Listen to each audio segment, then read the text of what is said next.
Okay, that last section we talked about qualitative data. Check this out. We are now going to organize quantitative data and the popular displays that go with that. All right, so you're going to see some similarities that come through here. So when we construct a frequency and relative frequency distribution, it's the same thing. We are tallying these up. Writing the frequency as numbers. Relative frequency is the division. Literally the same process. So we're just building on what we did in the last section on this one. All right, check it out. So the manager of a Wendy's fast food joint wants to know the typical number of customers who arrive during lunch hour. The data in this table represent the number of customers who arrive at Wendy's for 40. So we know we're going to have 40 that go through here. So let's highlight that so I don't forget it.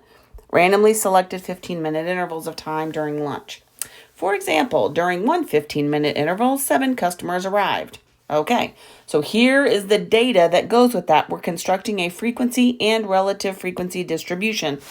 All right, so we are tallying these up. So 1 customer, 2 customers, etc. in these time chunks. That's what we're looking for. So the first time chunk had 7 customers, so there's a tally there. Do you see what's happening here? The next time chunk had 5, and then we're going from there 40 different times. A couple of 6s, a 7, a 5, a 2, a couple more 6s,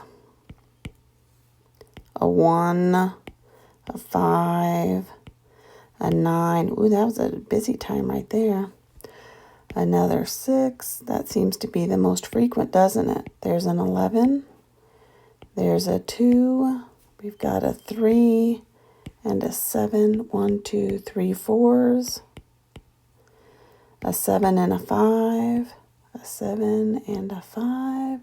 Another 6. A 5. An 8. Another 5.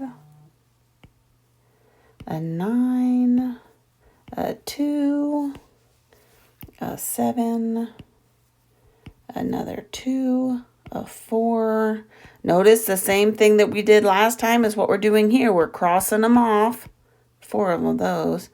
1, 2, 3, 4. And then lastly, another 5. I just did it in the wrong place, didn't I? Oh, you guys are probably yelling at me. Good for you. 1, 2, 3, 4, and then a 5 right there. So let's make sure I did this. I've got 1, 6, 1, 4, 7, 11, 5, 2, 2, 0, and 1. Okay, so I've done this previously, and I'm looking at the notes that I have just to double check, and that is accurate. Okay. Awesome. So that is our frequency. Now, how do I double check and make sure my frequency is legit? Yeah, add them up. And add them up to be what? How many should there be? Good, 40, because there were 40 customers or 40 time intervals that we're looking at as we went through there. So let's do that. 1 plus 6 plus 1 plus 4 plus 7 plus 11 plus 5 plus 2 plus 2 plus 0 plus 1 is 40, and you'll do that on your handy dandy calculator. Nice. Now, how do we do the relative frequency? Do you remember? Good. Just do the division. So this is the same as 1 divided by 40. Well, 1 divided by 40, and in this time, we're going to go 3 decimal places. Places. 0.025. Good. Keep going on your calculator. 6 divided by 40 is 0.15. So if there isn't a third decimal place, right, then we just go with what it is. All right, keep going. What do you get? 1 divided by 40, we already figured out to be 0.025. 4, however, we haven't done that one yet. What do you get? 0.1, right, because it's 440. It's 1/10. 7 divided by 40, what do you get? 11 divided by 40. 5 divided by 40. 2 divided by 40. 0.05, and there's 2 again, so there's another 0.050 is just obviously 0 because 0 divided by 40, if you need to put that in your calculator, you'll see it still comes out as 0. And then 1, we've done that already, so that's another 0.025. Okay, now if I add all these up together, what should they equal? 1. Good. See? Same as what we did last time with the qualitative data. The same concept applies with the frequency and the relative frequency.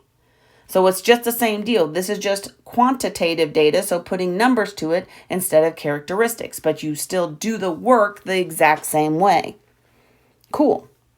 All right. So we can also look at this in terms of a histogram. This is another way to represent data.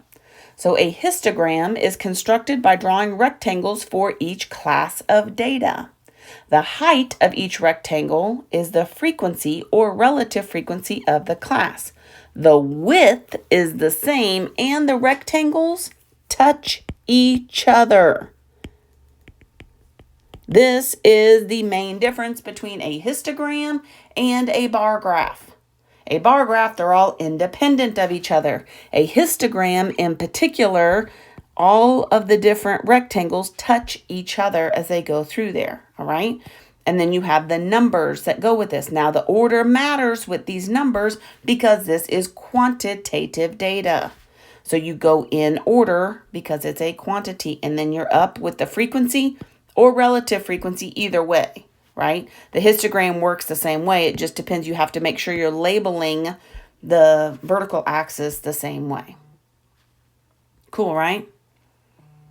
Nice. Okay. Very cool. So that is a histogram, like a bar graph, but they all touch each other that we're looking at. And then the relative frequency and the frequency, you can figure out the exact same way we did before.